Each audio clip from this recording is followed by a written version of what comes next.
ఉన్న బంగారాన్ని విడిపించి ఆ రోజు ఆన్లైన్ రేటుకే మేము కొంటాం. Sharma gold company.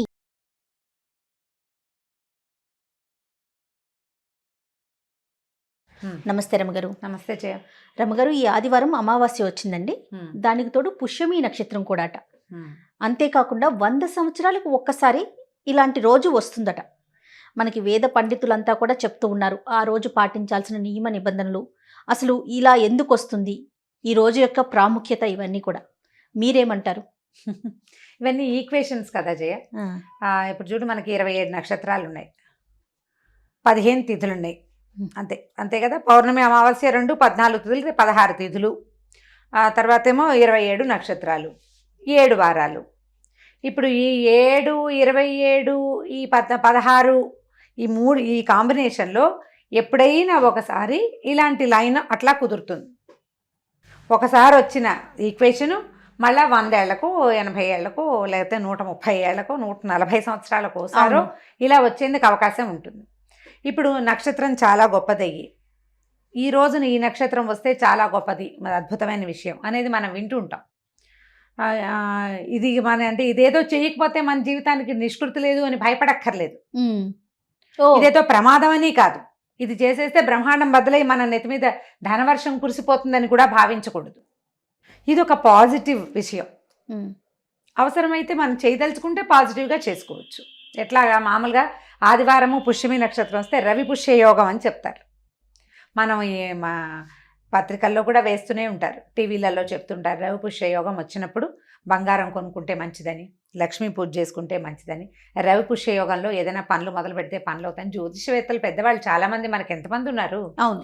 అవి కాకుండా మనం స్నేహంగా ఎవరితోటైనా మాట్లాడుకునే జ్యోతిష్కులతో స్నేహాలు ఉంటే, ఆస్ట్రాలజీ అవి తెలిసిన వాళ్ళు, పెద్దవాళ్ళు, నిపుణులు, కాస్త 4 ముక్కలు తెలిసిన వాళ్ళు, నాలాగా ఒక ముక్క కూడా తెలియని వాళ్ళు, ఎవరో ఒకళ్ళు ఒక మంచి మాట చెప్తారు. మంచి పనే కదా, చేసేసుకుంటే సరిపోతుంది. అయితే ఈసారి ఏమైందంటే అమావాస్య కూడా కలిసి వచ్చింది. అవునండి. మామూలుగా ఆదివారం అమావాస్య అనేది కూడా ఒక ప్రత్యేకమైంది. సంవత్సరంలో ఓసారో 2 సార్లు రేర్గా కనపడుతుంది. మామూలుగా అమావాస్యను మన మంచి రోజు కాదుగా భావిస్తాం, కానీ మనకి 3-4 అమావాస్యలు పండగలుగా చేసే ఉన్నాయి మనకి. దీపావళి అమావాస్య, చొల్లంగి అమావాస్య అంటాం, పోలాల అమావాస్య ఒకటి. అవునండి. మహాలయ అమావాస్యనేమో పితృపక్షాల్లో పర్వదినంగా పితృదేవతల కోసం కూడా చెప్పుకుంటాం. జనరల్గా మనం అమావాస్య రోజుల్లో ఏ పనులు చెయ్యం. మనకి పనికిరాని అమావాస్య తమిళియన్స్కి చాలా ప్రత్యేకమైనదిగా ఉంటుంది. అవును, ఆ రోజే వాళ్ళు శుభకార్యాలన్నీ మొదలు పెడతారు. అమావాస్య వాళ్ళకి పనికి వస్తుంది. మనకి చంద్రుడు లేని రోజు మనకు అసలు పనికిరాదు. అమావాస్య తర్వాత వచ్చే పౌర్ణమి అంటే పాడ్యమి, అంటే దీనికి పాడ్యమి పనికి వస్తుంది. కానీ పౌర్ణమి తర్వాత అంటే అమావాస్యకి ముందుంది కాబట్టి పాడ్యమి కొన్నిటికి పనికిరాదంట. అమావాస్య అంత పనికిరాదు మనకి. కానీ ఈ పండగలు 3 రోజులు మాత్రం 3 పండగలు 4 పండగలు పర్వదినాలు చేసుకుంటాం కదా. కాకపోతే మనకు ప్రధానంగా ఇక్కడ చెప్పుకునే మ్యాటర్ ఏంటంటే లక్ష్మీదేవి జన్మదినం అమావాస్య అని చెప్తారు. అది కూడా ఒక పాఠభేదం ఉంది దానికి. లక్ష్మీదేవి పుట్టింది అప్పుడు కాదని ఇంకా పాఠభేదాలు వస్తాయి. కానీ జనరల్గా చెప్పుకునేది అమావాస్య నాడే లక్ష్మీదేవి పుట్టింది, అమ్మవారి జన్మతిథి. అవాళ ఏదైనా పని మొదలు పెడితే, మంచి నక్షత్రంతో కలిసి ఉన్నప్పుడు మొదలు పెడితే కనుక సమృద్ధి కలుగుతుంది అని. ఇప్పుడు ఈ ప్రత్యేకంగా ఈ రోజుకి అప్పుడే ఒక 10 రోజుల నుంచి అడ్వర్టైజ్మెంట్ మొదలైంది కదా, కనిపిస్తుంది. రవి పుష్య యోగం కలిసి వచ్చింది. అమావాస్య, ఆదివారము, పుష్యమి నక్షత్రం. రవి పుష్య యోగంలో లక్ష్మీ పూజ, ఆదివారము అమావాస్య కలిసి వచ్చినప్పుడు శివ పూజ మంచివి, ఉపయోగపడతాయి. ఈ 3 కలిసి వచ్చినాయి కాబట్టి లక్ష్మీదేవి పూజ ఏమో సమృద్ధి కోసం. ఏ సమృద్ధి? ధనం అనుకోవద్దు, విద్య, అభివృద్ధి, సంసారంలో ఎదుగుదలలు, సంతానము, ఇవన్నీ కూడా అభివృద్ధిలే. పాడి పంటలు ఉన్నవాళ్ళు పాడిలో అభివృద్ధి కోసం, పంటల్లో అభివృద్ధి కోసం, ధనధాన్య సమృద్ధి. దాంతోపాటు అన్ని రకాల ప్రాస్పెరిటీస్కి కూడా జ్ఞానం ఉంది. ఏదో చదువుకుంటున్నాం, కొంచెం నాలెడ్జ్ వస్తుంది, నాలెడ్జ్ ఇంప్రూవ్ అవ్వటం కూడా సమృద్ధి. జ్ఞానలక్ష్మి అమ్మవారు అన్ని రూపాల్లో లక్ష్మీ స్వరూపం. అంటే ఎక్కడ సమృద్ధి ఉందో అదే లక్ష్మీదేవి. లక్ష్మి అంటేనే సమృద్ధి అని అర్థం. ప్రతి వాళ్ళు లక్ష్మీ పూజ చేసుకోవచ్చు. దీనికి పెద్ద ఏమిటో విధి విధానాల హడావిడేం లేదు. లక్ష్మీ అమ్మవారిని తలుచుకుని ఒక అష్టోత్తరం చదువుకోవటం, ఒక సహస్రనామం చదువుకోవటం, లక్ష్మికి సంబంధించిన ఒక స్తోత్రం చేసుకోవటం, డబ్బులు ఎక్కువ ఖర్చు పెట్టకుండా ఉండటం ఆదివారం నాడు.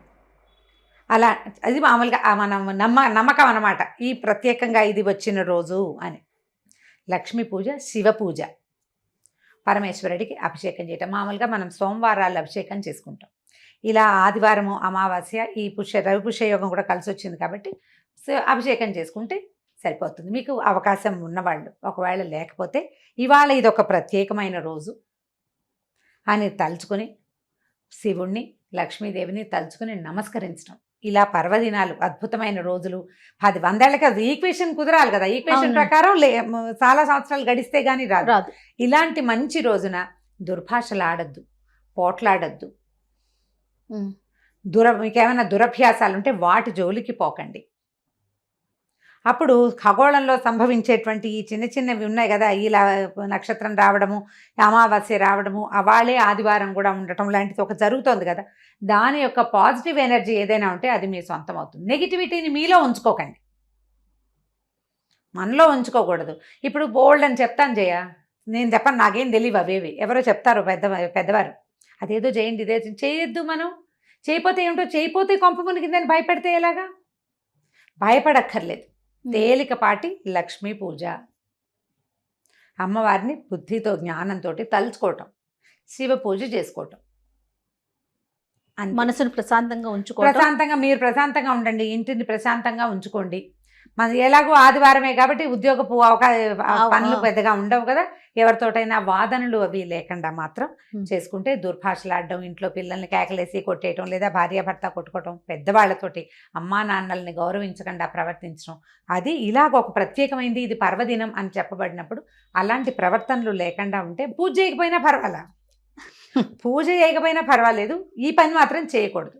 ఇలా జాగ్రత్తగా ఉంటే, ఇలా ప్రత్యేకమైన పర్వదినాలు అని చెప్పబడిన రోజుల్లో ఉండే పాజిటివ్ ఎనర్జీ ఏది ఉందో ఇప్పుడు మనకు చాలా అవసరం. అది అవునండి. ఈ రోజున మనం వచ్చేసింది అనేస్తున్నారు, మనకి ఎక్కడి నుంచి వచ్చేస్తుందో తెలియట్లేదు. కానీ మరి అది వచ్చేసేదాన్ని రానివ్వకుండా చేయాలంటే పర్వదినాల్లో కొంచెం దైవ సహాయం తీసుకోండి కుదిరితే, లేదా పాజిటివ్గా ఉండండి. దానివల్ల మనకు ప్రమాదం వచ్చేది ఏం లేదు, శుభం జరిగే అవకాశం ఉంది. వచ్చే శుభాన్ని కొంచెం చక్కగా తీసుకోవడానికి ప్రయత్నం చేయండి. అంతే. రైట్ రమ్మ గారు, థ్యాంక్ యూ సో మచ్ అండి. నమస్తే. నమస్తే జయ.